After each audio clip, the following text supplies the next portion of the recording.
or mommy fans, so nothing could be by fancy. Camera boys away, or mommy fans, so nothing. Share what to turn inside. So, you mean, find this, I say, yeah. I also do bet I had boy me, I don't know, pay. Now, many are be, I have pensioners. Got a pensioner. And a bright on ma, or no say pensioner, and the pensioner for no me, Mammachi. Oh, yeah, your active service, we are near Tihano. To move pensioner for Mushy Pa. Now, happy belated birthday to Tracy Chenchahene of Trinity School, Dansoman. Through Papa Chief Inspector Chenchahene and on my main Nancy Chenchahene, woman, I saw happy belated birthday, Tracy Chenchahene. And we should be her. Me mana sending me binti me nyama o montentem ne nhwe. Happy birthday to Precious Knack Baden. Precious Knack Baden, una CEO Edema Cookies Fashion. I say, may God bless your new age. This is from Robert Yankee and Baden family. A happy birthday to her. Okay, you know, Precious. And now I want you to hear that. Cruise ni se me kan so happy birthday pa no be you show papa me om se menka na me so maka aha anopei na nake maachi me chia pa na abaku bi wan pese me ni taw na femini abedwafo trans na yedi nkomo Benjamin Holdbrook Smith. Benjamin Holdbrook Smith. We are so for we are minister aha anti na ewa woda ko bi se me kan so happy. God bless your new age. Akupon pa Minister Benjamin Holdbrook Smith. My easy, more easy. Ba me so be mfantini. Ni zinu dem na ote oye dem na wa dem sa. And afi Mrs. Rosemary Asma Owadan Suman. When you fie du 62 years into corporation 2 years in year. And Auntie Rosie anopay Oba Justina. And nebusheni nyina so ma happy birthday sanso na Eric Ablo National Trust Ablo National Trustee of Senior Staff Association Universities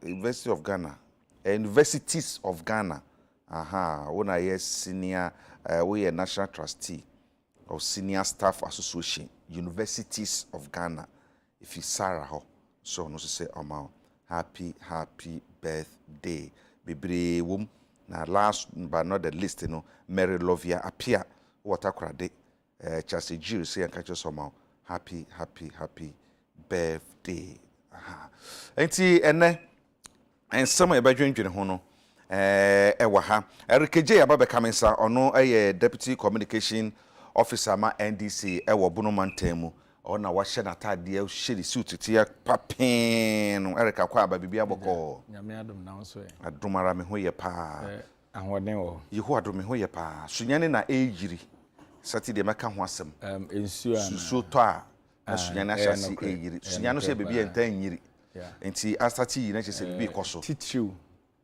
ene bibia sunyane high court ewo no na hode na witamu se those days na Cocoa House honum ne post office say ekoho enye normal ekru no nso de wani tiasenka one of the places ngonwa kakra anije wo anije de ho pa ho say this month na flights best start akoho amosin ame ya adoma 15 for 9 okay ti ye beba so far eno ana ne nyina ye hwehwe sunyan fo ye beba pa na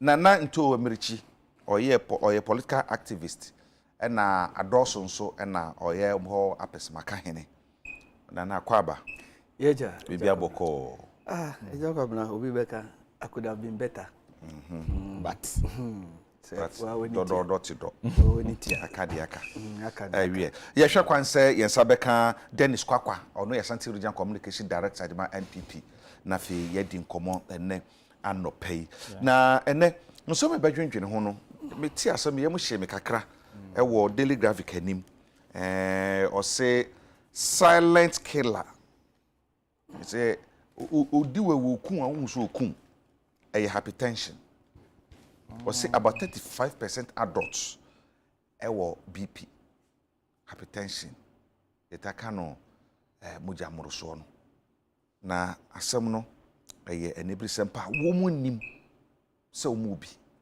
meaning say serious pa enti sasem ababontin de na yebe na yede afa yede afa sense cardiac arrest o say na me koma na gidigidi team no wawu oda ho sorry a team no okọ amafo nya stroke rough stroke an so bi che say bebre nti ha adwene nti ye hunu nsa no na ebedi ho komo na ebise so kwan be so na ebefa na yetumi atwe ho de firu na ma me hye semfa firu so so hypertension sem ja mo comment we na wo anopɛ de mɛkyia UTV ahwefo nyina on say ya Accra to be precise yen hyɛ nim krom ya na the Google map and the nante na weekend mi kofa Awudomi estates area ho baby na ɛhɔ ne around Kaneshi complex ma church din ni nyina street ni name ye friend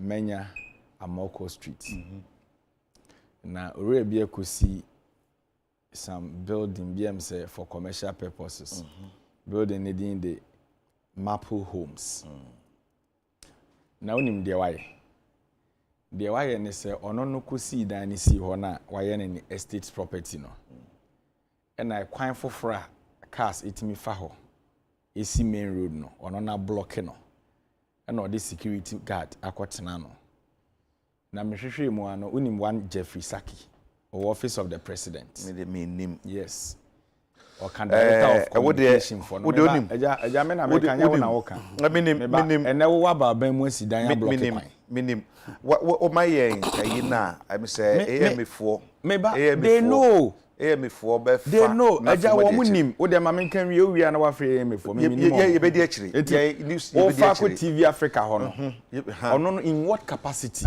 ono no asidan ya wa block kwan eti ye be di akotwa because of our presidency ye nim de deputy director of communications Jeffrey Saki ye nim and now sika busu nti ba block kwan Eric UTV ye nim so and I me say until they train weekend ya waka wasam and ye be di akotwa say eda bi si one pa na me twa mo security guard ne said mintimi mfa ha na ya blocking am say why na blocking no o say estate ne dia na me say what that's serious kwanye da ha ye nyina fa so public road wono wanya sika si estate no wa blocking ye be hwe ye friend Jeffrey Saki office of the president deputy director of communications you are not above the law me da say ye nim UTV ye nim say obi say asem so benten na esi dan bi wa na say na me ko den asem so benten na esi dan bi UTV ye nim ho hwe Eric na ka nasem na ye be hwe say ye be dey so ni akiri so de ho se ye be dey akiri later ni ahwe say eno ano no enti nana hypertension sem akra mami chia obi mami chia minia Eric ahwefo na minchia ukwapemanfo nyina titiriu amonokro mo manhini osim ketia ene adoso manhini na na sechi amwako ene adoso man ene obi biara ohweme anopei senia debia yekan ana debia mekan afi adoso ojura ejakwabna enya ka chirusi wo ticket to adoso dey I ready the down na sisi ade ba kokura ama adoso ababe ye krabehwe ni sese no oho ababe dan the Sweden of Ekwapem North udu ha asenia wadu Sweden nti afi odwura edi upese uhu Sweden in Ghana jese wo ba adoso nti eyikese eye Wednesday ukuda eye odwada ukuda on 14th me invite na memre da ye de agukansi asisi so ana ahyehye so Jacob na se wo hwe yare a aba oman yi mu ya titiu empanyinfo ene mofra a se yare bi a first no nanka ye ni refi no obetumi aka se o sa yare di enya mofra but se esan nnuan a ye di nti yare no enim abofra enenim opanyin but ni nyina ye senia ye be ya ye be hwe ye ho so yi ene ebema sa yare ebi nye den eri nyae se wo hwe hypertension yare a wo Kenya Ghana ha titiw yen mmarima unim say Jacob na say mmarima ye wo fie na say yare a aya ye mpese ye beka nti say yare no hye ye ho a ye nka to say ebeka ne ho kese dakoro nti afa ye bedu hospital no wo start check here wo say we nya adwuma we nya adwuma we nya adwuma de bia mo de doctors ebetena mo free so wo kasa nsa na ye nso ye kasa nti nka anyempo no ye befa mu aba na yetu ho na mo nse ne ebe ya yare nkitinkiti bi ana yare bi a ebetumi ama yen abrabo aye basa no ye betumi asiwa no kwan nti mesre sene aye didi ene sene a yen asetena muti obi wo ho a osore anopa osore a eno ani se wakokotena ne afiri no okokotena mu air condition wom odu officer air condition obedu fie nso a air condition nti ne life cycle ni nyina no air condition ebe wi achi no ne our friend exercise boy dey exercise bo wonye bi sanka obia betumi anya adagyew nanka every morning 1 year kra 10 to 15 minutes exercise meje mi di say yare nkitinkiti bi a ewo ni padua no mu no nketu betwa even though me ye doctor but me say exercise dey eyade ehu hia pa eja kwabena exercise dey nipa biara who asasi so you need to do exercise mpempi no obi wo ha onanto kakra be say fiti ha eco traffic light ya na ne koma bo pra it is because of exercise ayenye dey yenye intimate yare bi wo hono ma we can avoid it by doing simple exercise because exercise no we wo fio we wo lor kwan hu se won fichiro at the end of the day no exercise doctors nso ama yehu say sa yare bi mu no se ube avoid ya exercise na ube ye na ebe avoid intimesre say it is worrying and the signals out there no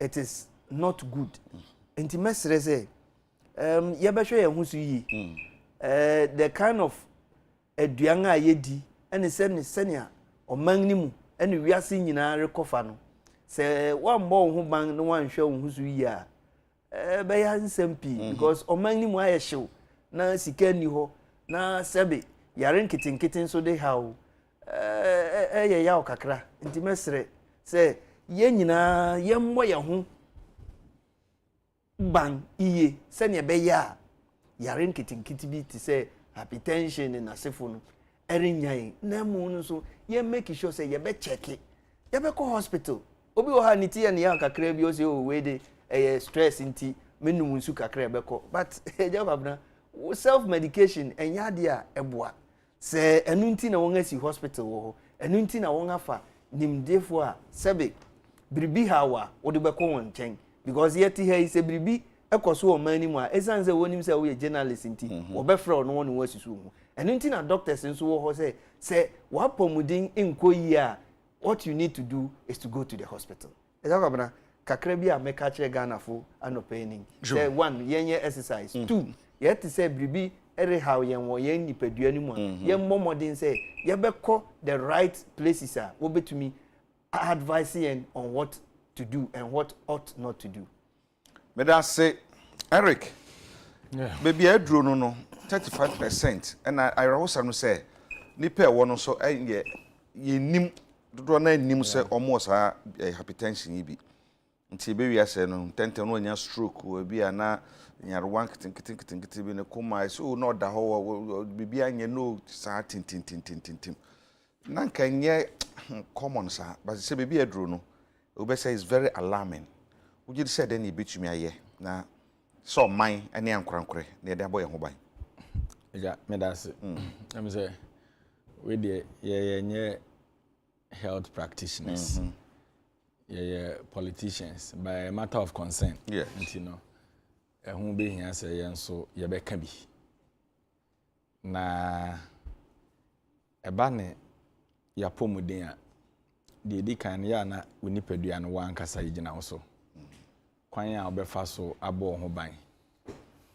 eno no e wo say di kan o wanim nti ye be sere say we asese de we ase sisa kono kane no ana etie kras no yese obi ani moja maame ana na na fa akyiri ho na okwati nkontomre na ye de bobrode MPC de mogu so a ne wogidie se saa nyema ne nyinaa ma emuja enha bai ma ne yedi but ene adane yinu ne yedi ne krom adodo na eduro ene yedi aka no nti yapomuden ye nya ne te se de na ete kane no nti ebesre I think these very things na niema ebitia wo hu state a wo mu ne frequent check up no ewo ho a bosome be miensa bi ubetimi akọ na wakọ check se de wapomuden tie menhwe ma yare no nka wonto ho ansa because at the end of the day you yare ahodo bi a ebe ka wato ho no na de wokọ wom but otai ko na wokọ hu obobra wo mu a I think say bebo ya 3 days ago my school platform and I did me mate Belinda just obi more than what a shock. Belinda she will be around 23-24 years. Oko class or Timechi too or a very nice person who I know I started smiling the who ya say will be in the picture but to rest in peace obi nti so yare obi nti the akano and of late no where they were mebunu no corner I think say e was say ya did the emu to say you see any fruit you say ye die eno na because some of the activity so yi fruit na ye ni me wan say me di kan ho asem kire ya ena okwa akurase a say de ye hu kontomre wodan achi ni ye hu ne sa o because kuani ni start ya o ye efuo no enwura wo mu no o de eduro na be hye no kane no na ya na nanom boku fie no wia wo ho na be hu se mankanya pai wo mbode apai sanyema ni nyina na e ba te ne enti sa bi ena kakra no nso na ye beye no agrika nim difo e wokroma futu e de man ni se wo se ye kan se ye mfudie nyuma na ye ne de ko different level ni nyina technology age afa enti e na obekọ afuo mu a ye spray cabbage so bode ye de aduro gu so everything ye man fertilizer but ene ma hodo e de ye sa na ma no ebi mo so ye nim content e de ye but se be bia ye do no so the only remedy left for now is a regular checkup wa hwehwe wa pomuden se de nyema ekọ and I think those will be the best way for us now because ye kone de e nwanwa de me krom say this year emabunu be 9 like otiwa na e fro say oh na no ada ba kon Alex say last 2 weeks kwa na omusie no we taxi driver wakọ ejuma ba wapon wa ye na duane oba bedidi na esi opie o se okọ abonten ba eja okọ abonten ba obedidi ade eche ekọ wawuda chese eniema no tibia on tiase ni nyina ne se ya na ewo se ehwe ho so yi na ye besre Ghana Health Service because o can report na o say the Director General for Ghana Health Service Dr. Patrick Kuma Boaji said data indicated that more than 6,000 people comprising 4,000 females and 2,000 men were diagnosed of high blood pressure every year.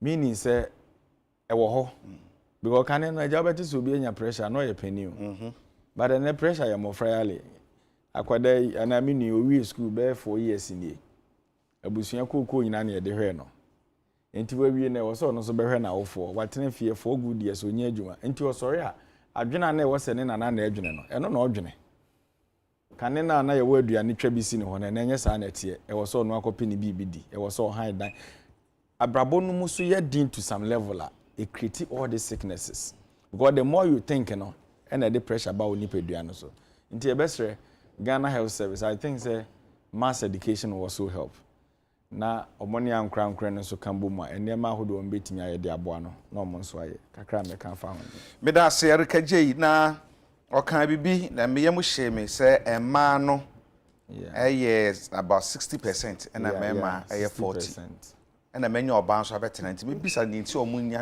tentem sa Ellen Ama Deko. Yes sir. How are you? I'm good. Good morning. Good morning. Ama eka MPP communication team no ho ene wo so Nsroma ewiamu oba UTV no na ho fa betena ha ama BP asemi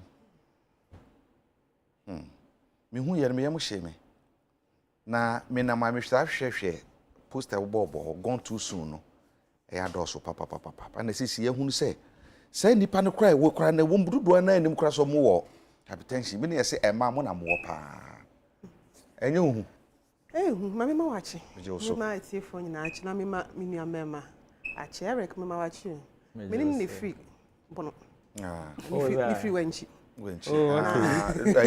I say ne ye die mu so o contest for women National Women's Organization. Yes do ne go for that me free mpacho no won kofi ba wo de say oko me si ho okay That's easy. mami ma wachi na answer na ye beto as me ma minua ba penny afia koto pam afia make am free jinu so me say free kwawu abetifi me ma me o ko die ye chen ba ko no other side on your cry sister afia mami ma no happy birthday yes and na me wa fa se ba pe friend na na mpon dakwa ono so so ne na woda na na official pa me da se me ne oye ma me nyina me ne abema hypertension asemi a me ba na mo kan na me sign kan ho asem no ye mu bebre wo ho a especially ma no ye hereditary hereditary say wo ma me anya bi unua ma bi wo bi wo soa no bi wo bi wo ma me empanyifo bi wo bi a ye likely say ubenya eno ne ye the first one me say me ma me nyame mfa ne kransie yi na o ye hypertensive okay nti a kire me say ye likely say me nyame papa anya bi okay nti me 50% chance say me some information ye mu bebre enim yeah number 2 ma yanso ye de ne extra if you say yanso extra pressure beto your body so awo ntun say your hypertension ni bia mo de ya am doctors ya almost pregnancy hypertension say wo your ba wadu mra obewo ana wa woda ana wo nam process ni mu a obewo a say wo te wo so ho asese hypertension eni akiri na fe ye aduane die na obusa ma ne die ye de ye issues no dot bebre if say ye aduane ye nyina ye mu bebre eni ye aduane ofi na nye se be say obi market o sa niema spices bia ye de keka hu a ye si monosodium glutamate ewomi ye nso ye maame no titi ye minim say garlic ye jeni ye friend say yentia ni ye de ye aduane ba se sei ma ni bebre nso aba bi sua se ne eside sa ade san kan ye aduane nti aduane bi wo ho a wodi a wotimi hu say yebo di mi na make am pese me say obi market edin bi yebo edin bi nkwan ni ewo afie bi nso so nkwan enne question am ibu say ma ni bebre ni say yemu ahekra na ye hada tena fie kra etete ye ma ni mema nyina aduane ne a ti ye ma ni nyina nso nyi afasa suban no enti already no aduane na ye di no we are sesa fertilizer adults ye nya organic farming bi enti eno no ye issue aduane na wo to de abafie no ye issue once wo ba na wo so abafa poison asan di egu enti bebre ne nam ho a ye pressure nam 200 and something ye nim enti anadwo na bia shuti eno ano no ye se okodai wa ansori nipa no kura nim se bribi eye no na ye mu bebre ga na fo poda nya masuba ye nyina ye yare a gise yare no dokoro yen ohu yetimi ye hu sanopedia mitumi nan a enye yie ansa na yakọ hospital say tie ye hunamu yi a obia nipa bia tie body mu yi a niema nko yi a esese hu enso ye ba ni afa para na ye yi ani ebe ye yi ni akono bibi na ye yi ani enso ni nyina na e build up enti hypertension asem ne de a big issue na for man 60% no crime say omo anhwe ni yi omo nsan ko mu biom because bebre benya bi nyinsan mu nyinsan whether it survives or not say e bia wo na wa anwo a ubenya ina wunya nso so anaka enkobiom hypertension if you ase penon say diabetes e di akire usually hypertension if you ase ne wa na diabetes nso di akire with all these issues they say say you nyina you make conscious effort na about health issues dey am dey ya na me come papa ti ase we dey 74 okay na ja kwabna me ni photo catch you wa obegin say you mate sir me papa SD me so no papa SD okay into the new and the mu uko ni fia ade ba ko am Nsroma started so of course on oya Greek nipa say near why any onto jene wa bonten onto wa bonten vegetable bi enu ha papa no to wa bonten okay black basins here you dis near me na wakoto pray watutu ase na ode aneagu na odua na ade tu be ko ni fie ni ya line no home garden ya line basins no obi oni papa bia be ka kiro osori anopa ni cabbage ni cucumber ni biara turmeric ginger yenya no ofie ho saadie weni ye mu bebre even in cities Accra ne ho wo ko ne dan yachi no ye du ya bode papa ho bode wo ho sei abrabo aye bo wokrum ha baabia ya tile uko ya ye fie ya tile baabia pack cat nyina if anything ya di mu ho nyina ya tile insuo to na wo masi abonten asema ba ho mehwefo wo ye mai kra wo di America kotena ka na wo di America ene mo guarantee ube hwima bo ho bo atu fianfian yensan kra nim sa tiles no ka ye bi eye wall tiles bathroom ye nim sa difference ya to ye fie ba biara enti ye ni ba bia ye dua je ni ye ni ba ye nyira hwe mi ni ba bia sa suban ni sufri as say you be a tile ba bia ye ni grass kra ye ni we fie edebe de kita ya me jai na me eduani di eni bia utu bi wura panyin bi fie wo krum ha nye panyin sa government panyin obi a wakore time hu ni fie hu se na wa home aba because environment ni crap no emma wo adwendwen na wodidi America free kro wura ho na abafo e se emma ba wa ne mrante a yaba so ye biribia foforo ye ni manyina ya toagu mesram easy to find these things. Oko YouTube home gardening egu ho bebre. Ye nyina ye start. Me nka se ma omo bi antosu no ma ye nto but ye for commercial use. Na wa wo fie die. At least ntosu kakra je ne kakra nkuruma kakra die. Nya no wo fie. Sa uti ba bia enye wo die bu ha no rent. Pots ya sesa flowers egu mu a. Flowers na efe die. But tomato leaves so say no say flowers. Ana so tomatoes and also the flowers at least when your flower no na wunya bibi nsu free say you promote saade we enya saade a hypertension ni nuanom de e ma ne de ya asem na ya na emobo ye nimre kra ye besan de akọ hospital akọ check o ma ni sika na o de kwa ya ade foforo ama ye ho anope na ho no ye no mesome bi asoso esan se yeso won kwan wade na se obi benya wade fiare na the rate at which a man for nya stroke emrante one maba wa enya stroke ene ne matete sa no sa hypertension ni nyina aka ho bi adama sa yare ho do nyina ba nti me gidi se ye be gibre pa na ya discard doctors for be ba betena na ya discuss pa na yempo na yenyobi mpo a ebia onya bi esunsun so e ba no so na sefa na ya ba be kan ye nyina tumi asua obaka se me de nyame ye kan obi danra awudu fe be 10:30 11 ene e bo 3 wa sorry osan ko shemu a na jo 10:30 11 no be san be fie ti abri bia pressure wono so ti ni nyina ye nsema ese tumi hwe na yedi hu nkomo pa san se e ye nkwan wasam na ye ka awie ye nko metia na mbuafu enwum bi wo ho a yeso nipa wu na wawe nipa wu na wawu sama bia ne babia na so Ghana ha nsamanfo otumi ewo yaketua nsam so echen yen ya yate asefo no nti ghost no eja ketua kese echen ya yate ase a ye adwuma pa. How come? Nana Accra ghost names Afibia Abenbia and a ghost name 24,000 a ghost name 30,000 ye save Ghana 28 million cities ye say every now and then Abenbia Afibia and some for a jacket your Ghana omufi Jacob e bia na wo ye nana e bi okogun san bebi omufi a Jacob na adi we de adi bia ame edin yi to extend say ye nim bebi a nsamanfo no wo fi a ubehunu won ka ko payroll ne so na question kitu bi a mebisa ne say aden na ya private sector ye hu ghost names Jacob na what is a private sector obi tuaka bi no say we dey a ghost name gabi nti adan na aban adwuma de bia no ye hu say ghost name so on say ya ma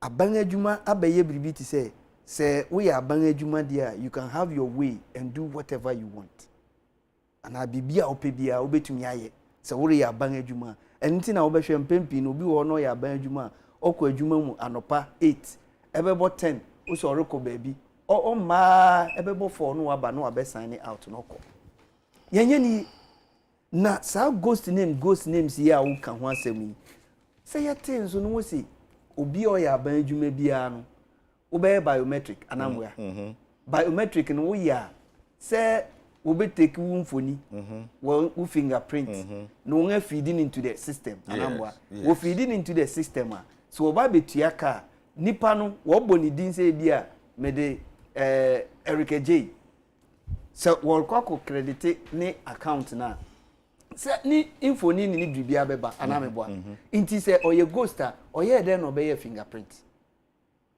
These are questions say ye bisa won we in charge e wo ye payroll system e wo memu ha somebody sits behind the computer nanka say esi ho no eno anka say ntumi mbubo no ho emfa names ni mehiem obi etina ho na obobo names ni she computer ni wo say you feed what you get, you input and then it gives you output. Inti whatever garbage you feed the computer you get the garbage out. Inti nipa na ote sa control room wa or making sure say names are being entered into the system no have we find out who those people are. These are first questions. Ni atoso they say amanfu bebre e de sumorebo ebia ni otuaka maybe say ni otuaka no no de o say names be 1,000 ena aba ne de ni say authorize na sika ne nko ana megwa nti won a eti afiri na chi na what hwe say sa names we won a check bio verification meaning say de bia obetuaka there are days we verify so that onipa na wo ba betua ne kan ni dimbe ko system ni nti then process in what ye ana wo ye ansana wotiaka mede something is wrong somewhere in our system where there's a fault no we need to find out from whoever input the name say no eja kwabena yes sir niema yekese sika corruption ene nasifu nyina yi se wo hwe auditor general's report or the betu gwa that means say abanjuma ministries ankro no yanga bo omani ka over 17 billion ezakwa bra mean to me kan wotwim because say ukukuru 17 billion e de betu dem ha e be dem ha ma me ha mani nka yati krom ha yesi ye hia sika kakra bi e de aye loro kwan na say sika we nyina akọ just waste make an waste because at the end of the day no want to me account for na adeti na I come here say eye afibia aban bia say one who say de bia yekese de bia wo kese politicians no are corrupt politicians no beba after 4 years no obeko but the civil servant is there till so obeko retirement na adeti na politician no so okay we dey kasa politicians will come obeko civil servant will be there say or start adwuma no we di 25 years this we di 60 and so we retirement even po e di 60 na so we retirement o so onko na oma emabunu no kwan no won so won be den won be denti because onim nia oreye oho eno ntina corruption no erekoso because onim the inside and outside of the whole system. Minister na aba no ono no metena free na chi enka ntire o say we eye ghost name and I say we enye ghost name one civil servants na ete ho na eye adwuma na one an wodi names no wo feedi nti them measures ene ye be ya sa niema we nyina etubetwa won introduce fiti Papa J nyame fa ne kransie mereso will introduce you senior obeya obe cut down ghost names ni oba e be ye papa Kufo be atamels onu so nyame fa ni crazy onu so be ye ni de prophet what can they John President Mahama onu so be ye ni de emra ye wo mu so ye gusuri ye still we have the ghost names inti that should tell you say it is not coming from the politician, it is coming from the civil servant themselves. And if care is not taken, they be no osuafo obehwe saa asoe biai obenya problem. According to say mribia bana GFA, they be no there's issue there. Until say anas expose ebaya yebehu say 1 or 2 bi nkoyi say one say oh edu kakra. Enti mede systems bang and measures bang yebe ya sa ghost names na de bia no eba out na politicians no authorize because ono ye ministers so ma authorize say onti aka yebe dinga yebe yefi ho we need to get a software we software na say software ne so no politician technocrats no wo ho yenim say ebia special ice company we na prepare adwumayfo aketu adeko enti me na me prepare to be enu say me na me prepare say nipa dodo a say ti omo kani at the end of the day no ye ko hwe mu no say nipa 2000 me de ko ya na nipa say ti omo kani nipa 1600 me de 400 account ye to be track ehu say adwumayfo dodo say na wa ha na aketu dodo say ne yetua aboro so dodo say asemesi na so to me hwe me ehu say na esa ko say na esa ko na nipa na nkwanko ya ne sa and we hold that technocrat ya ka na won me responsible say na be ya me politician no me dey hu beti esa say kokokokoko ba technocrat on ti be bia say na ohwe na politician na ban ko na wo ho no wo na de so bo obo nti wo mtu nya bibisa ma ne nya yi Jacob na en America si de bia no ye ba ana aban bi obebe bia no ordinary eribu say opese o make sure say corruption no wa end the corruption but nia odebeku corruption nankasa no ebi ni ho na dey wa ohun say America software asemi senka say yakoyenim into digitalization ya sorry ye preach how to be on that platform that platform na ye pese ye koso no how strong is the platform how strong is say obi to me penetrate through that platform to be able to get whatever he or she wants. Senka ye to me put to place measures and they be amikese o memuha yen data management is poor. That is why we end up having our data scattered all over the system. Because say ubo nipa ba ku din wa ha se nne na say owo yemfa ne say bank A, bank B and I say ebia senate and all the other institutions should be able to have access to onipakono data. With that, nobody can be able to penetrate and add any ghost name on our payroll. But we have not been able to keep our data well.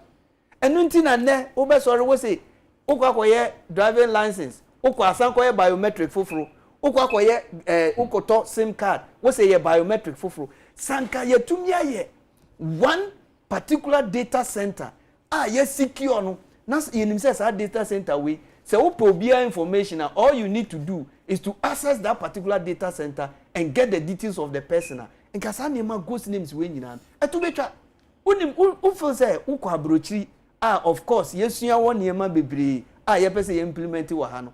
Ukọ na ubo obi din a baby a onipa ko no owo no say airport impo na wo a unya boy pe wo details nyina say even po we a criminal mpo a what me detect but Ghana ha obeka to say konakofa police report bra na nchire say we a criminal and now we a criminal we should be having a system yebe keep correct records of all the data we have say ameno ka say if indeed ghost names we still are ewo yem payroll so there then about so he doesn't even have the data of employees or non-Gasa employed because if he has there will not be any ghost names.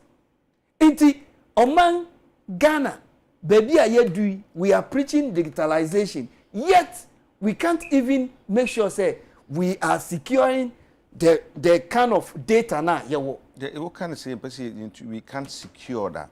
After the process no ni say no process no ni say kakra na wo no make sure say aye intact, then you add on. You don't open up the system and say because I want to do it in it have open it. Who open up obia be wura bi. Okay. And by the time I obeka say oba be close no app no na agency. Look at the waste in the system. The waste is too much. Too much. Na me quite rekso be say ya same bi ha. We share the insight anymore. Or say according to the latest report, the Ministry of Finance paid a total of 1,112,896 Ghana cedis as salaries to 3 persons whose records could not be found as employees of the ministries. In the Ministry of Finance and Kwano, over 1.2 million Ghana cedis. Any achievement the Pami and Sasso Moya Jumaho, and so you need to be free. Yamedasi. That's a man for.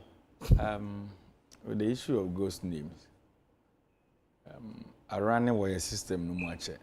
I bind be about and no harm so. They obey to me no now. Barack Obama can't send me. But still, what we need is strong institutions. You hear strong men in managing the affairs of our country. But million two kasa no can. Was it your politicians in the Bebako na? Yes, yeah, they are there. The question I may be on is, do we indeed have technocrats in this country? Because of how partisan nature yet here in the country now. I was here whole year pa. NDC fear by 2016 and union number 2017. Chief Director na no Roads and Highways no. Aban ba near start aban asesa we no near aban we move for the year juma. Enti NDC ni. So go to some of even greater proportion of the ministries, chief directors, 2 means no, whether they are there or not. Uti me pa. National health insurance, 2 means no, district managers na no more no. Why na that's wo ne?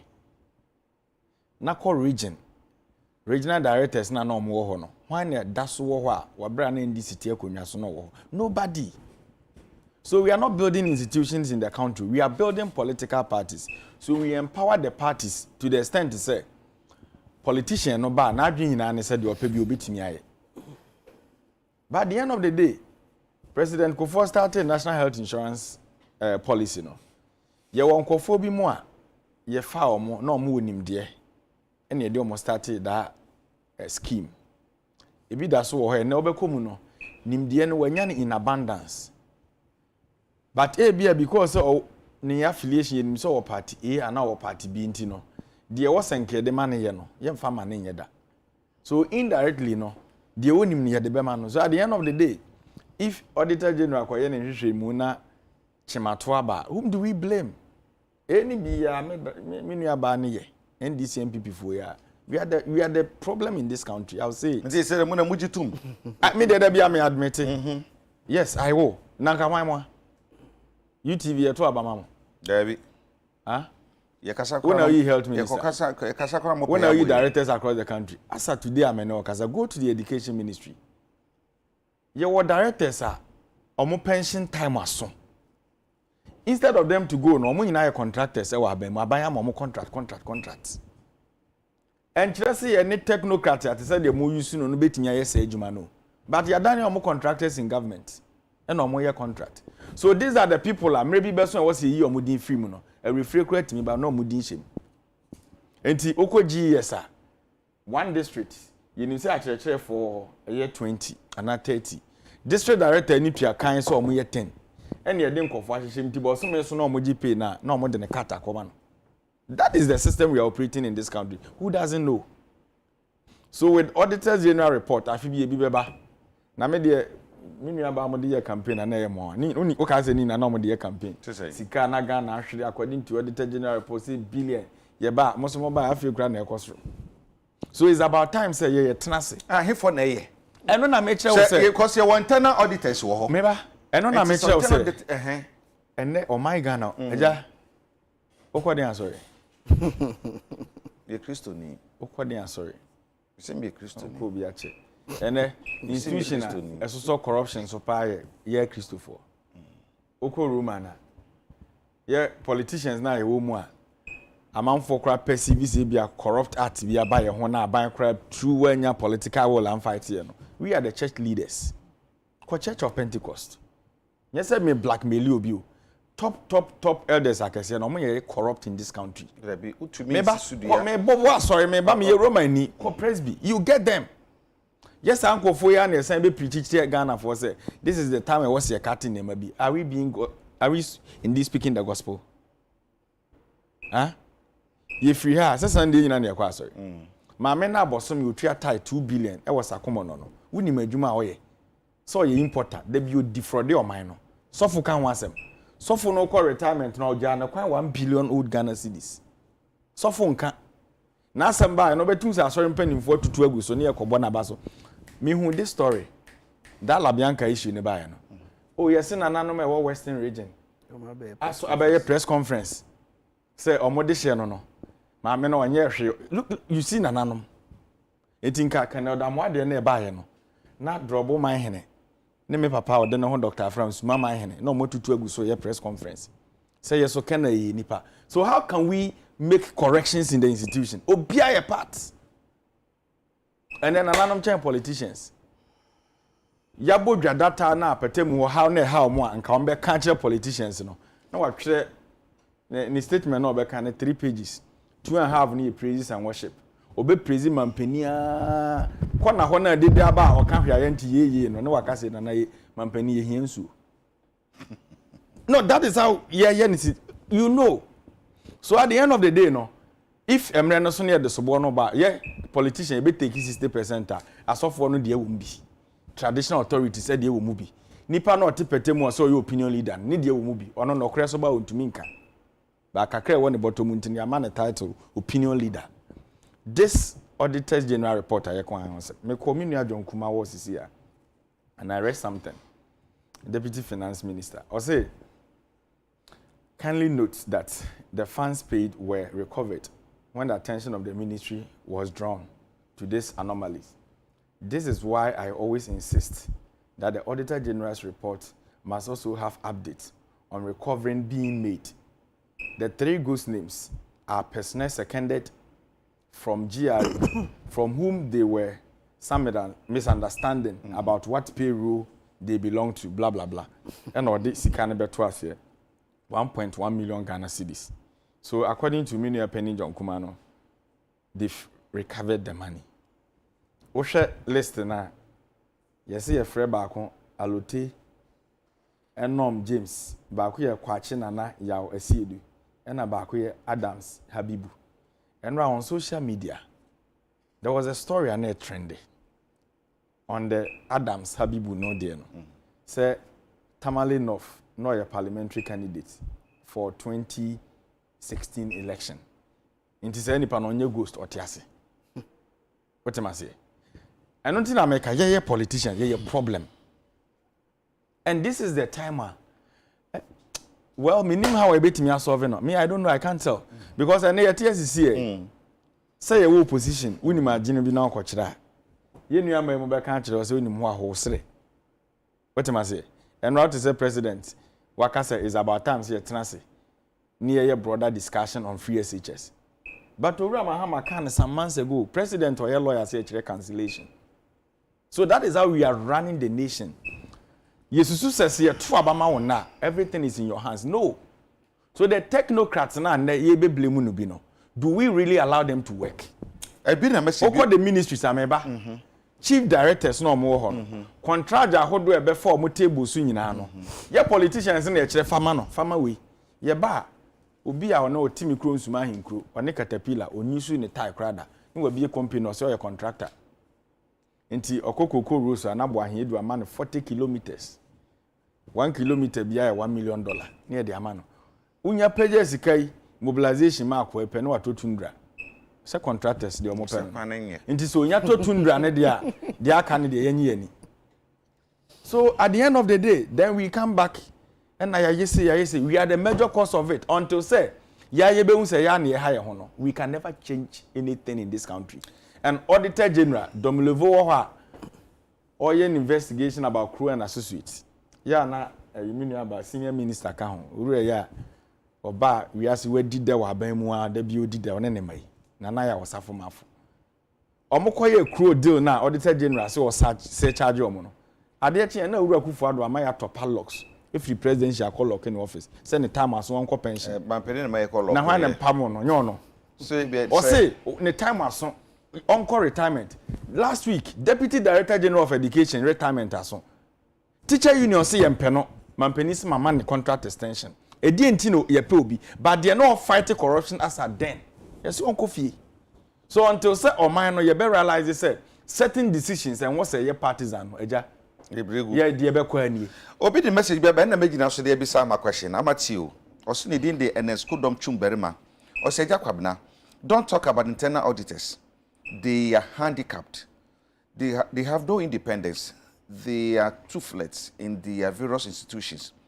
This is the more reason why the Internal Audit Service Bill should be passed by Parliament. Say nipa miensa Ministry of Finance 1.1 million Ghana cedis. Enyes kaketwa kra. Ye de amani nipa miensa ye nim so omwo so omuni ho. Nti answer be to aketwa no. One, your internal auditors no mo adwuma sen and obi aka so mo handicap. Two, your due diligence and say ahwe say asem si scared e ko he say e ko he e no kore. Three, enye nipa bi na aka bom e na ye no bi atekini obi age ne share at the end of the month na e de ne be say come here say de kan tene ko nsuo. Mini abema I me the Eric Bo near John Kuma, in your bema kind, says Sicano. Omu anje, yes, omu keke, omu anje. Intina or can say a auditor general's report in the Basia. Almost science CH. Ni pebi as a G. Sika water hole, Yakokoje. And common a nipa in your new moyaguma. Nanaka say software a nipa in a bed developing. Near sese ye ne say nyame ya adom ne enya auditor general nyame ya adom a yenya bia obeye n'adwuma a oye n'adwuma na o the report ne ba ehesi esi akiri na yekwaji yesika aban we nyame adom sa agoro ne de yenim ye pa ye beji yesika sisi a na ne ya na ewo mu ne say wanhu a enna edin se wanhu se ya fa osika wuntimi nkwaje Ohe be 2-3 years be ya. Auditor General de ba we ya fa sei we ya fa won say we de wabodin. Wa kire nipa kore woni ho. Enti easy see e bedi nachi. Me de kai we ya ba ye na nka ye nkwaji ye nsika nka mebisa question say enti we ya ye hu nipa yi. Ade nti na ye nkwaji ye. Deputy Finance Minister say ya kwa akwaje.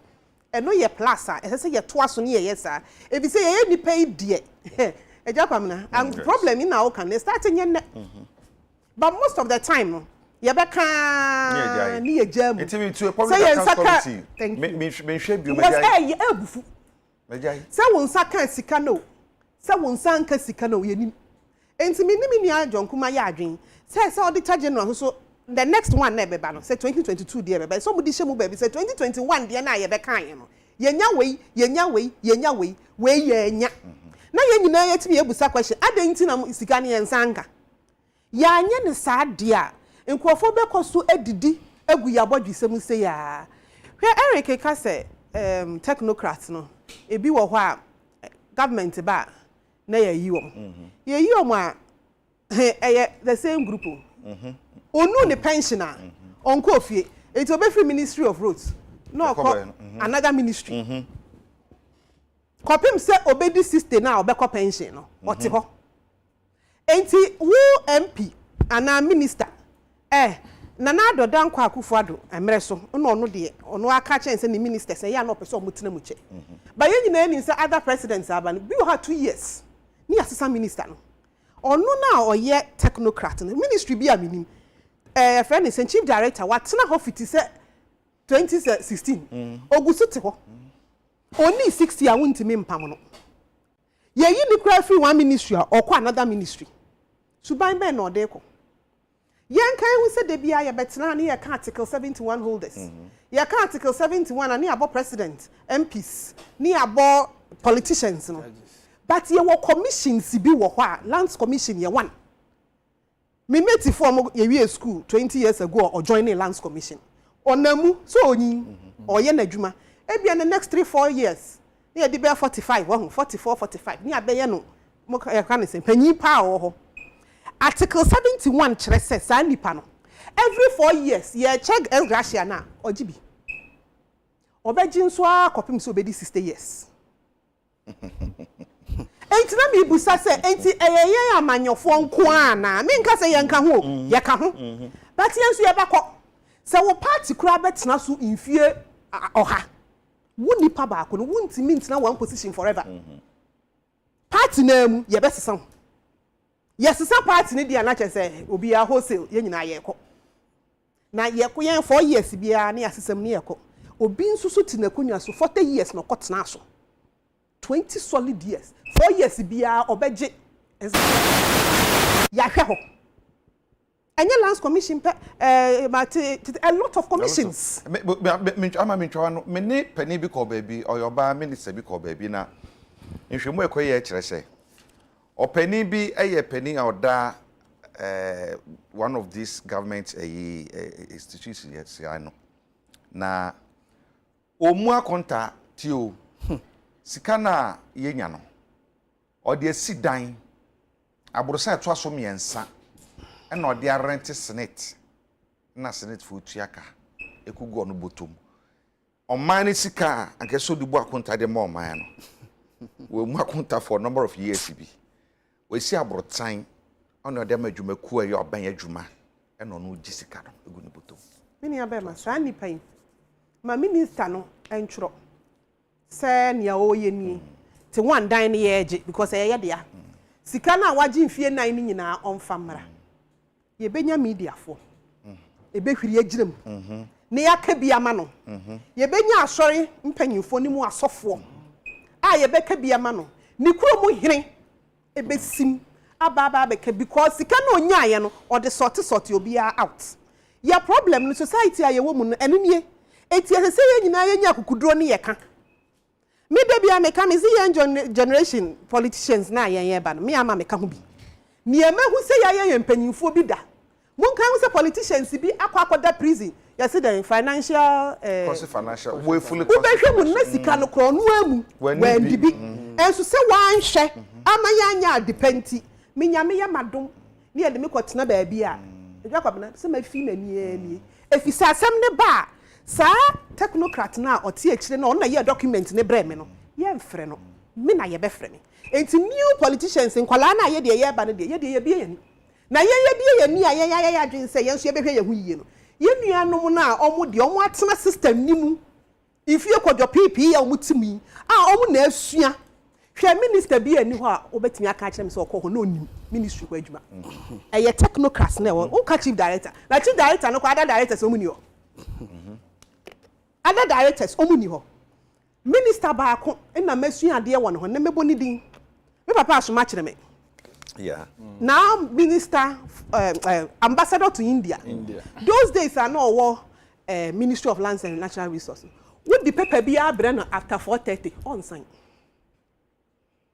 the reason is say o say mi nhwem na nkofo we num de we behu no na de na ye nyina ya pene so say ye no ye bi akwa ho nti e bia o minister sign ye oh no assign no okọ asembe ba na me na ye be frɛ me nti ama me de menye nyo no pe other ministers a meshi omo kasa che se obi afi nani efi se ono no kan so ye lawyer ni onim da che asem ye husu se bi ato nkrofo da enti politicians ni yes over the years ni ye ka hu bi ba moma ye nka ye nuanom so technocrats civil servants sa sika sem yi ubekọ no na accountant bi atena ho ifie kodwo me ye fiti se ye wu mi odun na te ho enti onim system ni mu nyina onim ba bi ode befa san krofo ya ya bo mudin se according to John Kuman ye second year omu free Ghana Revenue Service omumra na me se omu amawo se ya antia tu behwe no nkrofo no kura ni se ye tue sika bi egom account etimi si Obi wo ho ani ye di ni din akobie account. He was supposed to come here wa ama. Ebia bibi nti otena ba bia not. Na obi akobie na oji ni sikadi. Ntini aba odi ele na madaku. Oji salary wa ha. Nso mi na meti ha yi. Tinyame anya wadom na editor general kofa. Ubehu na wudi na newspapers mu. Enti mi ni san krofo mi ense ye so mba be kirekire mo nso so e ba be clear mo ho. Enti ubehwe mu na ebia na sika no onfa ye. Enti san niema we nyina wo kwa sese ye hwe. Ye as a society no ye pesa ye mu ahi na busa nkrofo se usika wunya ye unya no he. Ebia me kan se bi mi papa. Besin ne. Otimi hwe mi wo TV so na afra ama ataya na o shey de efo. Na opam no Ghana ha. Ana wo toye. Questions mean to me faka bi enkofie e ma me papa musa me question because onim adwuma me ye onim sika sese eba mabra bom and all of a sudden wo chena me the Lincoln navigator ko pie fie ha na unya ne he wan na de ma wo ye mu ahen in ye busa ye nuanom ye ma ya mapo ade ya wodi be fie efri he enti efri fie ne ye de anyi na o de area civil service ni ye musa question obi ma tight wa sorry ye musa obi timi mu se ye na ti asori dem afiti ye nkwa labrem all of a sudden society na ka sai corrupt ya kan because society ni dey produce politicians society ni dey produce timi dey say dey me politicians dey me kan ye yesu nyanzam because ye hu ne esi ye mpanyimfo edi ye nim ye hu ba bia bi nim akoda ti ye mu bebe hu politician ni abre pa so owie sika na nasem no edin. But ye nuanom civil servants ni public servants ye muso mo question bia yi ye kura as a society ye muso mo the source of their work we ye public servants ye nyina ye ni public servant salary kurumba it's a public servant we can abra bo na o ka obi asidan abosan nsa oba he na obi wo bebre be cars enra ne ye ka cars asem enti me amafosu ya na me kwato auction car at that price a enka mu ntwi mi abo so Adekye you know your mistake. Ekoto bi wanwia. Omwanwia. Enka muntwi na bo so. Mo hefo e. O so do support me. Politicians. O so mo twere say me yen sentwefo ana. Fanyemo. Ghana fo nyina sa e ba ya see another group akodi. Ye ka ne nra ne se awie. Say ka. Wa ka ibuwa. Mini aka 87,000. Sa ne ye no na me ye ana Eric ne ye koto sa ka na ye wia. Mo ye auction ye nso be to. It was to say yes total overhauling on it say minim said ye be na fa. Politicians dey mu gina yensu anopa bia mu gina yensu. And when they say mo enforce law no. Yes see any problem ye be enforce. But omo aka no nso so. Ese mo ani kɔ ho. Ese say yes auction cars. Ese ye me nyina ye me ani kɔ ho. Ye tie o ma. Ebi say ye ka mo ba be gina mu e be nya media person obeti asoa. Ye tie o ma mo. Ani asoa da. Wo de patemu na ofri no. Menu about so ofin wanchi na ban etwa 6 years en chombe ko position on be dum fie watch now de man fie watch ne nuru na ni kuro mo hu so mo obra bia ni kuro mfo na be ka kire so ye kohwini ni party ni baba mu 8 years wa mo obra bia you see how we groom our people from the community. See worth you see money as success you hu ni say as success enti nipa no owa ban mu oye na djuma fan a na ketua 1000 Ghana na oje no an odi no ya otenkran no ni krom ni nim se otenkran de wo se onya de kase ekofie enti wo aye ba na wokɔ na wo fa mo mo se hwini nyina obi asika shoto a wo ho na ye je lorry fe se wo anya bi amomo a wo timu eden wo wa ban wa mobra nti onto se e be cycle ye ho from where we are coming from aja ye ntimi nsia na politicians enye mo na maye na kokɔ esa wo da meba na ya anya na wo ye ti krom ha no ensentrofo bebre nko ye politics ne ochina minimo da ache ubetimi asori ochina me the politics me timi nyem koso udi matama medu ukromfo se be di me udi matama medu tie me be campaign ayi udi matama medu uni mo ra kan de Japan afini ne pepepepe osi bibia no e be trigger no so onko MPP flag bearer ship and on kan raise no oye nipa jai kasa ba me de menye wo de tie me de me ka kire on say situations itimi se sound shebre what am I say say wo community na nipa nyina anya gide wo mu say nipa esimesi na obentin be di enim na obetimi aboae na nanano ma from penifo epatemu afrewa you go enu nti na meka no pe ya meka nananom de bi ka ho ene yeti kroma ye ni tuase galam se ekoso nananom na den sase ma China for ne connection man for you. Oko kan ye twa wasu. Yeah. Who doesn't know? That's the point. Are you not aware? But we are in a country ye pampa nipa. Ni a portion blame na makakra bi. Na kakra no so because almost worship sa ade no nokra ni ntimi kan kire nipa. Who doesn't know? Especially your churches. Me I know na ha me more no kreni. Asore me call kakra che. But me Romanist. Yes. Eja, o de kroma mpanimfo ya, omo ho nsem ba akesi. Ya akoma so omo ye elders. Bi mu ya asore mpanimfo. Ene Roma asore dem na obekọ na ye to aba ya asore pani. Itimi ye party any party bi. Are you not aware? Your tertiary institutions, SRC elections, NUPS, adani NDC, MPP. Nti omo no ba no. Owie ye obewura politics nim straight. Na adwemu achetu na oba. Nti de ye bia na ye MPP ye. De enye bia na ye NDC obe defend enye. We should start inculcating something into generation na eba no. We num de enim so omo say na wi. And how do we inculcate that into the generation? Yesu ni ye ban attitude. Meti ya messages a man for send me. Why am I speaking this way? Then I will speak. I will. Because me wo mu bi. What's my age now? Me fresh. Adena enye no. Se man fe me se anka no kre na nipa me modin e bia obey worried. O test me why am I speaking this way no? I will speak so because I'm a politician. Obi enim say me a politician. Problem ba omo apportion the mind. There was here ye ya na. Onipa ne test me he was specific say me koka say omoba no more creative companies ni aye bi more contractors and that is the reality. In the school da na isi mi krom smart si na aka ho no. Nipa na ye de contract ne man no. Obekom na eja kwabna na BDO original contractor. Ono no wo profile bibia owie ya na waton de ama nana so tipete mu moto no yisu ba ne party na aba power. Nti so a senior contractor.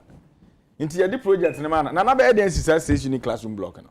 Only capacity. Mobilization or the half a totundra. And what did nam when they knew Joa? Tuntra near Beko site. So the Beko site. 27% we start speaking the truth. Yeah, bring it near constitution. Some Penima crack as a constitution or mobile.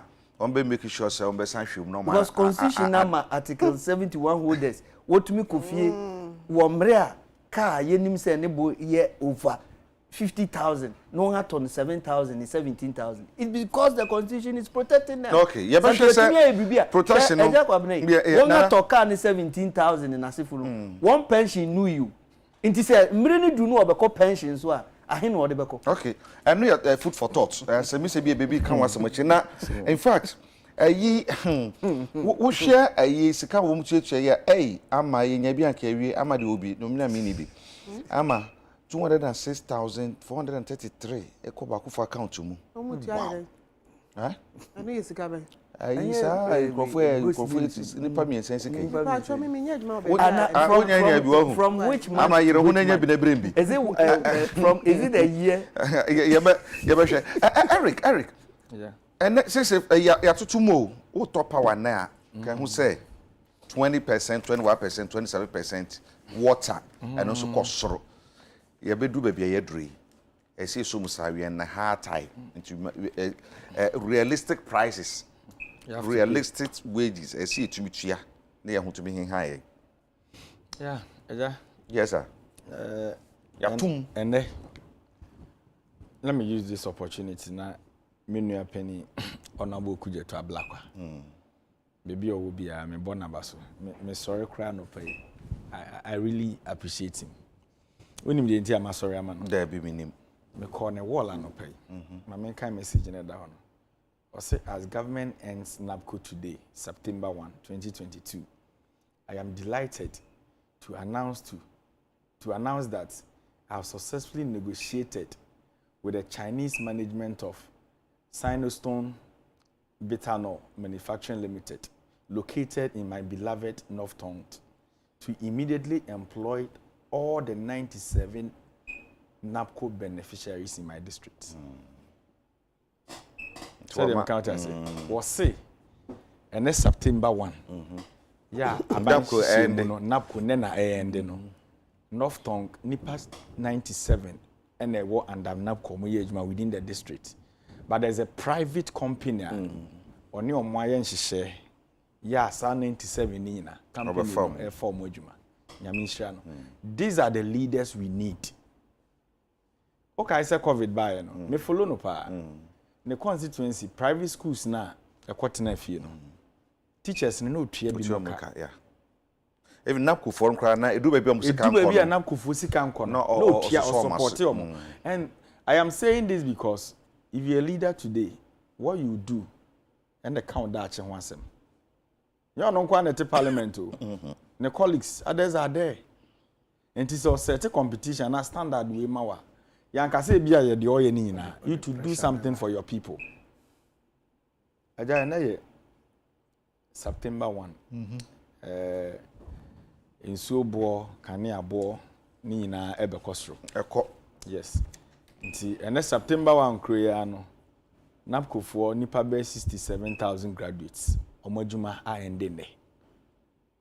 Ya sankofo ebitua kaneabo. Ebitua nsuobo.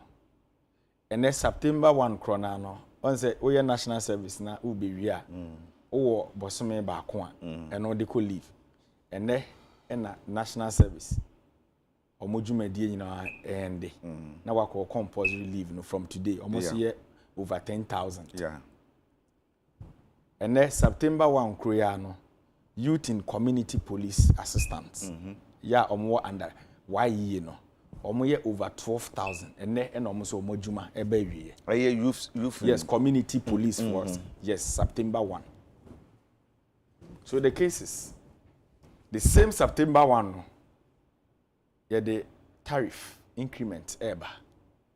Now the only thing I buy bit me a catcher and say, Nanke was see be a born or crack was through chancy.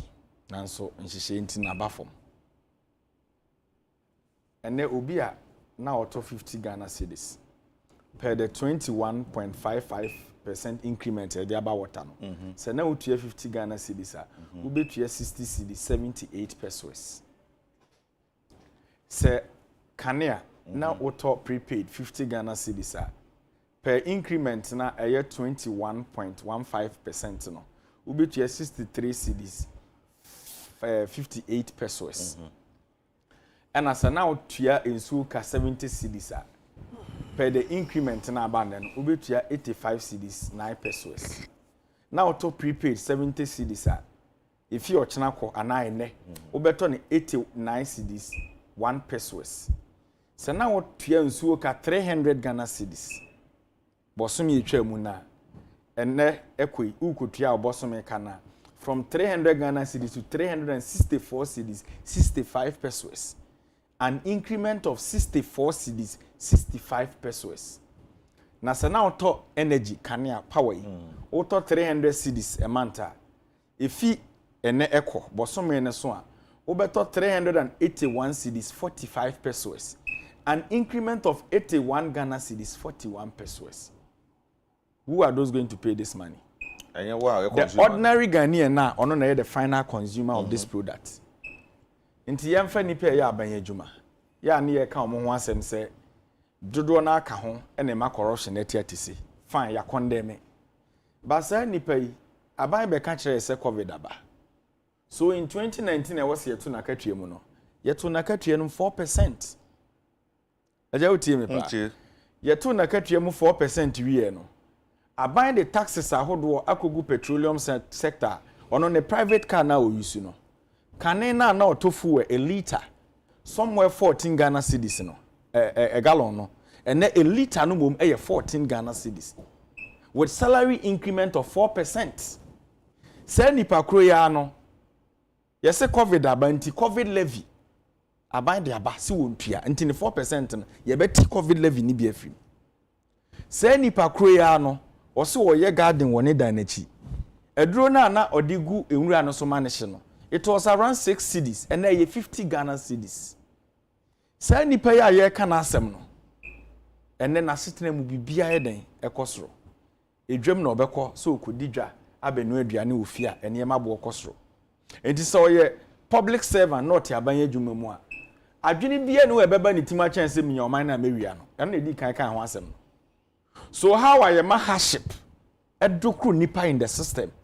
And also the boni be nipa tim. aja na meboa so today ye nuanom napkofo a mebo omudin a ene omokotene fi omakatu aka mu 10 months omo ye press conference last week me hwe I have the story on my phone sa abrante na we school 10 good months a napko aban policy efa na adwuma ni ye ntua neka na ene ye yi na disi won kotene fie okotene fie no yato ne kan yakam yato ni nso odiem nti how is that person going to survive in the system? I read a story na napko director and Dr. Anyas also was telling them so omo kofie na knowledge na omo anya no omo fa nko start from the private sector o kono wa mo dwetire meba eye bufu sem na okan ya na meba you start no eye sebe nka me yaka say nonsense ba ma withdraw you see akwada na ye adwuma 10 good months you didn't pay him o Dr. Anyas ufie o fridge kako nyina department ne toma kako momone on tobi sa branto na yeyi na okofie no wako gina media fo anim kase okwa skills na okonya fi GRA no mpeska no mfa anya ne private sector job ene kroma ukọ bank kra so okwa akwaje bese a amamu bone ne nhyehyefo a enko yi enti no just last week Bank of Ghana omo policy rate omo increase no so if you are going to the bank today to secure a loan interest rate kosoro enti say nipa na wantua ne sika ama na ode akoto bank na bank ahweso ama ne loan so mfa anya adwuma no who can't tell us so Kofi uncle Pesika na uncle into the private sector. Is that how to run a nation? Aja, nye Ghana nkwa na COVID about. Me international news pa country ba kwa me follow mo pa Kenya. Nigeria so me follow mo. And also Nigeria politics I'm happy because there's a new party about Labour Party and one Peter Obi. Force now dey ba no. I think say Bema Buhari ni Atiku mu nyina suya lesson. Because the way on mine no they see him to be somebody or different from all the other politicians. In Kenya, COVID de baya or maybe a bufasono. Petro bono cost ruining the Kenyatta ye. Or say or the sika $317 million. After what, or mon fan subsidizes fuel prices na cost rono. Not him for him high. Yeah, the send you. It is not like that. Nigeria, COVID affected them. You know what they did? In their budget, estimation of my say almost your oil producing country. Say bia you benya $10 per barrel. Because a drama so born cost rentino. Or more than that. Potoka say my friend went for. Into went for now Nigeria for nya June year you know what the president did? Or say mebunu na mo wie school amunya adwuma no. Fu no went for na yenya asoma no. Bosumi bia make you bia ka $100. Yeah, my mo win for na ye nya na wo henfa napkofo no na ekofie no omokatua 10 months yentimi ntua national service for na ekofie no omokatua na biakam why year for na ekofie no omokatua na biakam the same people na ekotua this tariff. So are we building a nation? What's that? Ghana mebunu no ba na leadership na de bone a show mutim nti omo nyini na nadodo na ye nipa bone enye omo fault because of how we treat the youth. It is very painful. Just look at the inflation rate now. I can compare to your peers in Africa because they were all affected by COVID. But only in no must start the international politics. And now go Ukraine, and now go Japan. What you on Japan? I bet you Bosnia or Canada. There be Oma Beji Bosnia or Hada. There be Omubi. America for Beji Bosnia or Hada. One hour Bosnia or American with me come inflation as them. What sort of argument are we doing in this country? Go to Burkina Faso. Go to Ivory Coast. So the thing is leadership problem in the country now. Any partner who hear me a new partner large baumia former Methodist brigadier. Say also no come Methodist church. Now your calculation time and no come Methodist no goes on kind of credit. I don't want to go there. Look at how this man spoke in this country. Look at how he spoke. He came on board in politics as if so be man mebunu ni hope. So he hopeless. That you. No, you're hopeless. You see, I keep saying, say only cosmetic. It do any as a politician. That is how we feel we are. Because they came out with cosmetic policies, and near my you can't. When so about boutique, no she share no shepe, no names or the form I share network, or trans we rap, or trans form no so now dream. Into a sorry, I just said, Abani the Nubia. Those were the things they did. And I'm a say, I'm a Christian. Okay. I am not against national cathedral. I am not against national cathedral. But the clergymen in this country, ya bo omo no e na de omo to board of trustees this napco for now 67,000 na ekofie no are they not their church members? Are they speaking for them? Are they not the exact people omo ko tua tariff no? Christian community, what are they saying? Okay. And yet threat to our national security. Masa, baby, I kono. We are going somewhere. Meaning baby, the problem I will be in past. Nyame yadom. Nasi we need 2024 election. You better branch and see you rule Iraq. Because the Adododia won't be a Guyana paying for Yafa. Ghana Japadi, you know, more investment or Guyana. It's a fact. You be drew. Okay. So that is the country we are. Obisa Eco's oil have not been paid. Eco's oil, almost any info. And Obiso frame from Western North, oh baby. Or say within gang or say or say in Tiomoka and also yeah. Ama. Wow. Oh, me too. Eriko ya mama. Mini aba no. We have mama me to be me who asem kra me nka. Tarusi. Eko. Na wo de anwanwan ya. Eno ade be sise santan. Ye ko de say ni. Mami mi so. Emre di kan ya Ghana ha. Ya increase tariffs in Niana. Debi. Okay. MPP ba mu. Tariffs ni ye ne den. Me de propaganda de de sani awo yi nanka mu ye new party bi nanka mo ba nka me ni problem sani aka se Nigeria for akoye new party bi a ese den Labour Party amani abre mo be enso NDC da ya in fact nyame anya ya doma mo de John Mahama da ya na eba ntimi no NDC ni bi anu damu na okamu a bihwe ni din efise nya ade fufuro bi eba but sianko straight to the tariff issue mebusa time na mo wa aban so na asem bia ni ho na Ghana tie omo no mo se na ye wo heaven problem bia ni ho eja na akufo ado na MPP fo a yetirimu adin a ye ni suban ne yama Ghana ababa ba yesi covid enka ho hwensi ye yemfa na samre no NDC averagely me born year by year 2010 omo increase tariffs 89%, 2011 10%, 2012 78%, 2013 28.3%, 2014 59.2%. Etu kambomwa between 2013 ekopim 2016 omo increase tariffs in 166%. Na assemble any Ghana. Na ye wo heaven. Yeah, sabre na ye dum so. Samre no menyintu. According to omo propaganda no, na Ghana na ye te heaven assemble any ho. Sa no mu increase tariffs. Afi yenko. MPP buy. 2017 in ye buy, ye increase tariffs.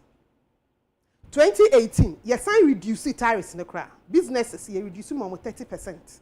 Household obi afie ye reduce minus 17.5%.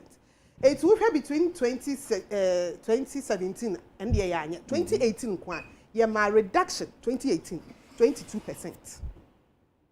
2019 in a increasing by 11%. 2020 yen ni masema etwen NDC force enyampa. 2020 the kwamo kaya insuo ne kan akra ye sign the chair. And you tell later. Whatever it is, you increase. Na me propaganda there, but information is so important. It would they come why ya go through the system I go through. Ye nyina ya gia to say we are ayeden. Asema tu ye nyina ya nkokra. Eya na nkofo din say COVID-19 no ye sheda kofre say COVID-19 ma. Ye tie ba bi na be kan. Ye free NDC heaven no. Ye ba MPP hell ye ayetimi.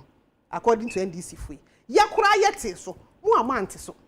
Enne utility tariffs mo kaya 3 months ago. Eno mo ye tete ye. Say document bi a omo de akwa to PURC anim. Water for no mo see am 100 and something %. Light for edge another 100 and something %. Embra ye wo krum ha say e ba sai say PURC for bisa ye nyina asem. So PURC for me kaya also mo hold the stakeholder consultations. Ye call form omo call regions. Ye ko hu aban. E no omo a de aba say nia omo dwen se ese yetua ni meje tum se napkofo kofi na mebusa wo sa napkofo over ya 500,000 mebo a he na ekofi 60,000 65,000 good they yan fan 65,000 meaning say emu 35 enya adwuma ye mebo a enti kana kwamba kasa nipa 100,000 we nyina atifie a no mu ni adwuma ye mo man yen kan hu say napko no so aban anhye obi aso omeye ye bie portal to ho na aban say aban anfansi ahia obetua wo aban anfa hwie ansie ne so wo hwe na wo fie na wo ni hwie ye no wo pese wo be ya bra na sa nipa 100,000 buy enti yanfa ahoma anso obi amene nipa 100,000 nso e buy emu 35,000 anya adwuma ye ni aka no nso so aban si me you start ba wo pese wo ye wadwuma ne bra aban ka say by force aban never said anywhere say you napko permanent and to compare time and now utifie na wonye adwuma na wonye hwe aban force so say bra besta bra mu bi wa wo by because in kai force so ka kira kwa napko ne yan form na say ne system no akwa awiye na aban say find other places ye be pebe bi fufura amamu a mo say no so mo ntia ase o musika ye ntua me mati from minister of deputy minister of finance ko jonkuma also mo ye processes obi asika ne nsabeka ekom ha yeti obi an ne nsanka ne sika na by some BBS na be a few months the sika maya ye betwa aban mpo asa nyame ye yadom na aban tua ene de ye meka ene ye wan ye tena krom ha NDC fo abreso sa amre na ye wo heaven no teacher fo ye adwuma mfie miensa ukotua mo 3 months menuanom ka ko bi MPP aban ye ntesa ye de o kan fie kwotwohwe hu ye betua onka nti meka tuna kofo na omu kofi nse mesra omu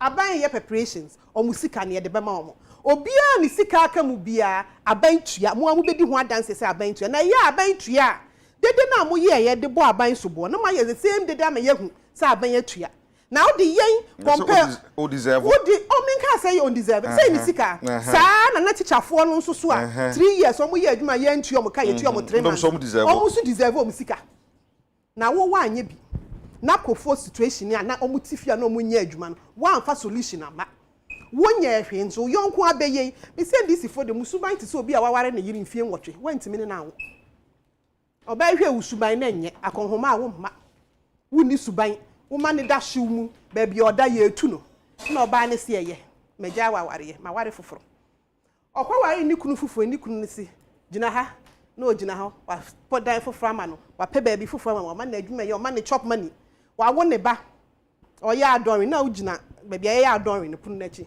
e ba we na ye me ba wo na ye me ba wo me na menyim no e ye me ba wo asem kakra bi si aware enu ma na ogina kunu na chi se me ka cho se kunu ne nye be ma na oyi ni free sa situation na wo wudi ni ko hye mu no afi na ogina ha me ka se be ma ye onye be ma ni nya kakra ma na ogina ha me ka se kunu nya san be ware me bi sa na NDC fo behave mu mreso mu na mo se se na Ghana wo heaven ye nyina ye hu heaven kro na ye wo mu no na Ghana fo se ye ware mu bi yakope kunu foforo ye kunu no hwe yen ekwan so asem asiye solve problem na mu gina kire na de ye refi aware bone na mo ne ware ye oba no odo oba no oh dabi aware bone bi wo kwa akomu a ukwa akowu Ghana fo nyina ate ase send this aware bone ne de ye san komu na asem ato ye enti na kofo yi omu a omusika aka mu nyina aka na show them so omusika ne ye de be ma se na me kan me sro mo nyame ye o adom na ye de momo na omo ama ye nyina nso yaso ate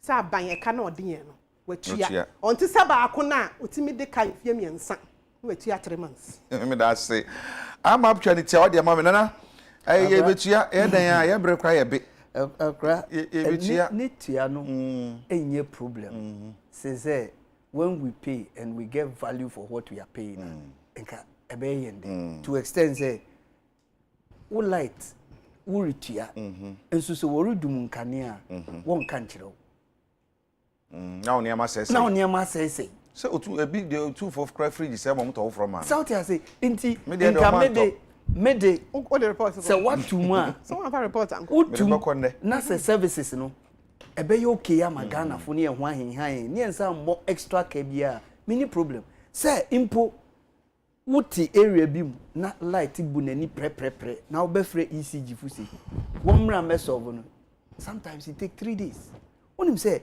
fie ana dan aye hihye bibre wo krom ha no it is because sometimes obefre ECG womma na a trigger now make you can say ECG for when it comes to say reporting of faults I won't be there chile no they are far better than Ghana water akra ana water entumi hyew dan electricity betumi ahyew dan inti no esese wotumi bo wo ho modern there was a time me report to incident bi ma electricity it took them 4 days inti senka assembly ne besi anka esidi da okay me say if they give us better services we don't mind paying but the point is that yenhwe adibia na me sister ama oreka wa ha o say MPP abamba this is the first time or not the second time we are increasing tariffs.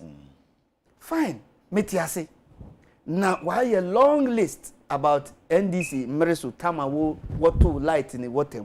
Yembi say husi samre ne so no ni etua COVID tax ana. Samre ne so ni etua pollution tax ana. Samre ne so ni etua recovery tax ana. Samre ne so yetua e-levy ana.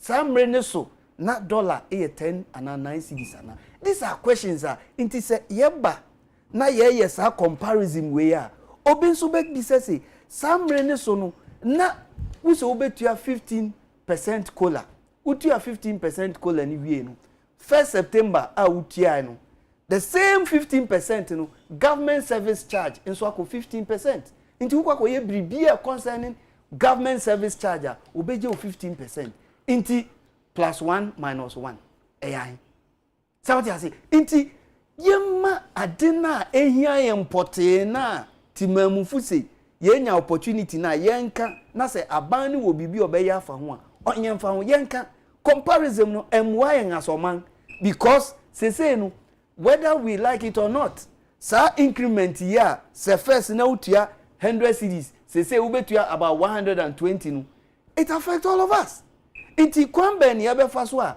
weka na ketua ebioje 1000 Ghana banke so or the 15% cola beka ho or the ka ho na pe increment of 15 service charge akọ inti den na ebe ya obetumi enya bi extra no odi aye yanya ene bue kwan ma corruption na eden eba because aban aba beka kire say oh mo ho betom mama mo ho ahenham na at the end of the day no mo ho na be henham no odi aba be hye biribi fufuru eno necessary ka ho asem na uwo abanga owo enidasu ana owo adibi danani susu opese owo vision bia on for 2 billion enkohye dwumadibi ti se na kopom na ebe wiachi 4 billion yo mekura de mate so na sa sika we wodi ma ankro no wodi ye manufacturing companies entumi employees ankrofu we enye adwuma afebo wodi akwakohye baabi a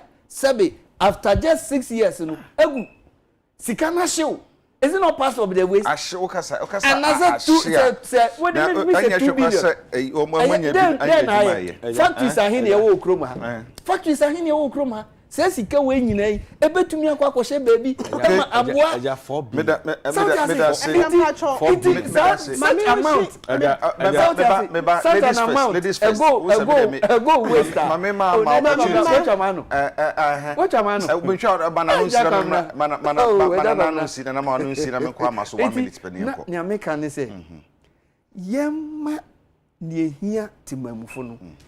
take care of them.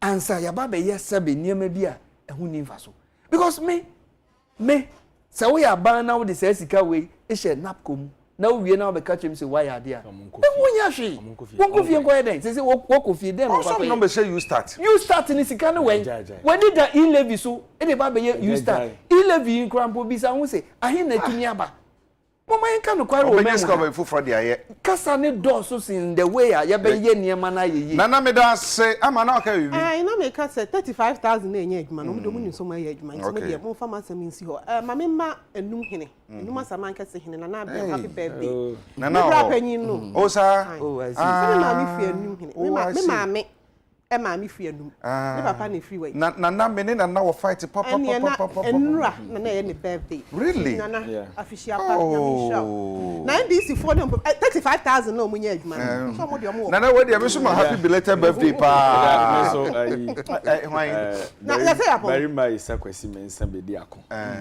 Ohina o enum. So no. O ye me papa preko. Sa. Eni pa cha ye nya ka se. Ya na mama kase. Okay, Debbie, Mechia Ghana man penny dada His Excellency John Dramani Mahama. That's the nation builder. That's it. My pay Mahama so that was papa. Finance Minister. Dada. Okay, for that. Onye non kona Ghana for ya hunto. Yo me that's it. Ene ye be ko sunyan. Na me mama ba ko hwemi wo sunyan. Me mama Rose. Yes. Ode no ho doctor from Smama hene ne. Yo, ye da na se. Na Agnes Enima Anoche wo Kiddies Paradise. Say school na me koye MC wo trousers na me hye no. Ene betumi de apam ampeda makoma ko nsia. Na trousers ne nan se na netie. Ene na me hye top no so gboya pa. Jack babo life do ene ntra. Enti Agnes Enima Anoche wo Kiddies Paradise sunyan. Ene wawoda o papa owura Anoche eno mame Auntie Gloria ene wo nana ba Agnes Anoche obrikum say o ma happy birthday. Sanso ena Greber Kwame Mensa wo Jukams Limited Sahara Down Dansoman.